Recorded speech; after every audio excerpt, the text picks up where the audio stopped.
Welcome back. Chapter 19, what you think about that? Do you have a Navajo? I don't know. Let's get started in the book. Here we go. Hey. Code Talker by Joseph Bruchac, published by the Penguin Group.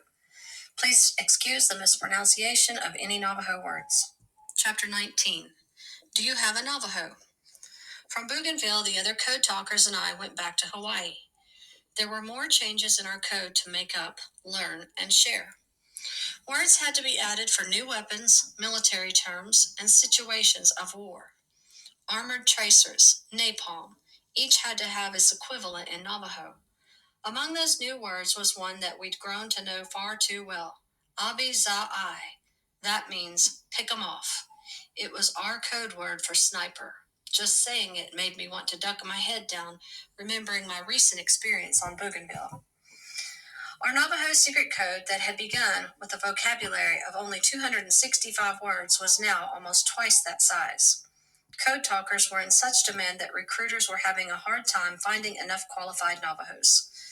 Although many commanders had been hesitant at first about trusting Navajos with their most crucial messages, they'd learned to depend on us. Situations in the field had shown our worth.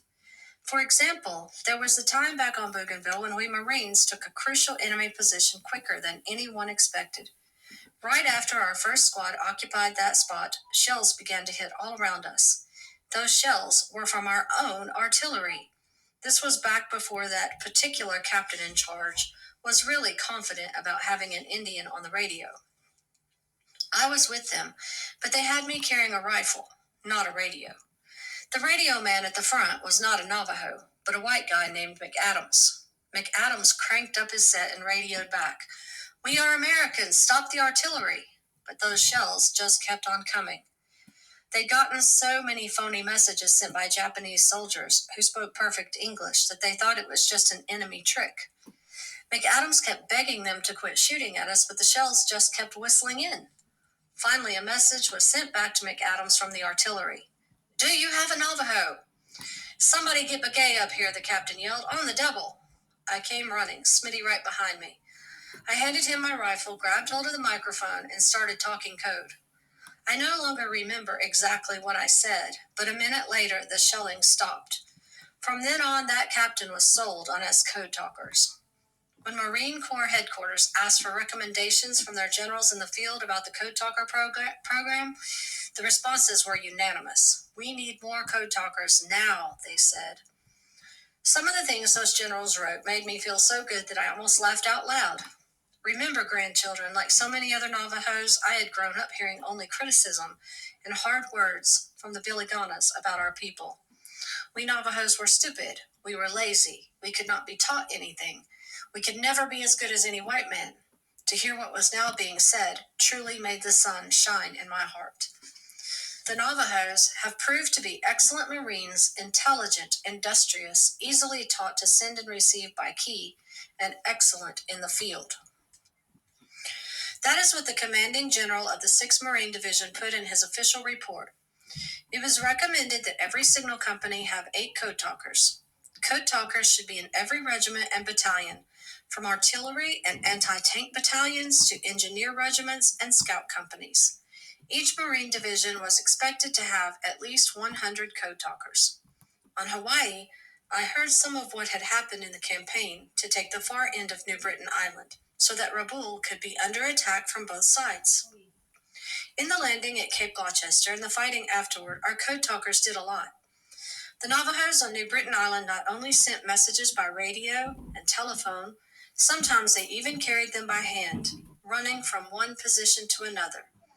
It was dangerous work, for not only was there the danger of enemy fire, but also the chance that another Marine might mistake a Navajo for an enemy.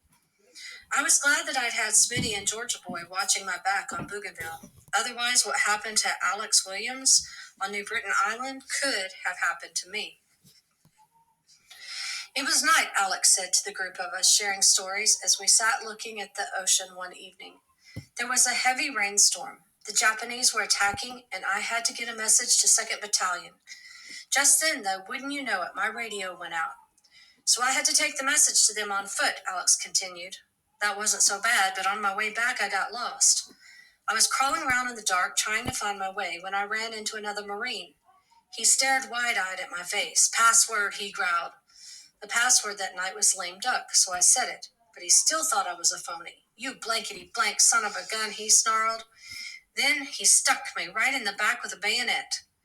Before it could sink in, I rolled headfirst into a foxhole. Luckily, I landed on top of Sergeant Curtis, followed close after by that bayonet-wielding jarhead thirsty for my blood.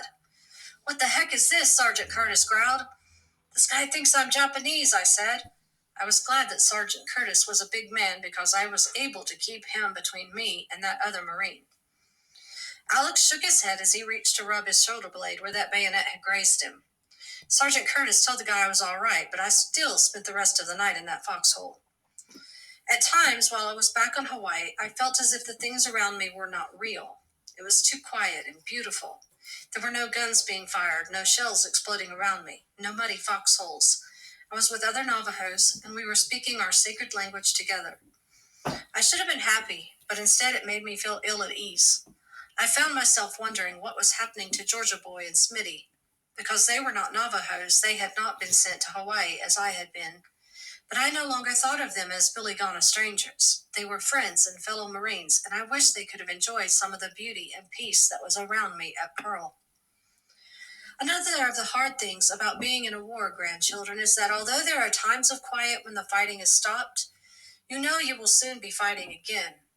Those quiet times give you the chance to think about what has happened.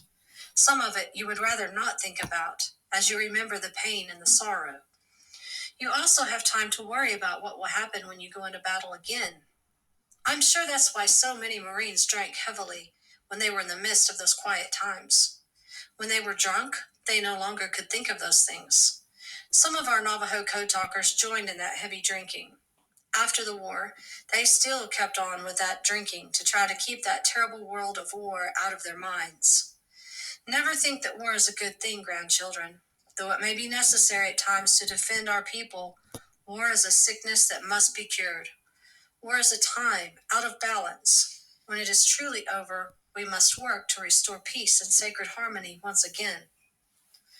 I was not one of those who tried to forget through drinking, although I was tempted. 1 or 2 beers, or sometimes just a cold bottle of Coca-Cola, was enough for me. What helped me through those times of uncertainty were thoughts of my home and family.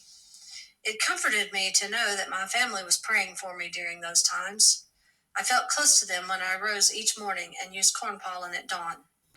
In that way, even when I was sad and afraid, I kept it in my mind that the holy people would not forget me. Being a Navajo and keeping to our Navajo way helped me survive not just the war, but all those times of quiet and anxious waiting that were not yet peace.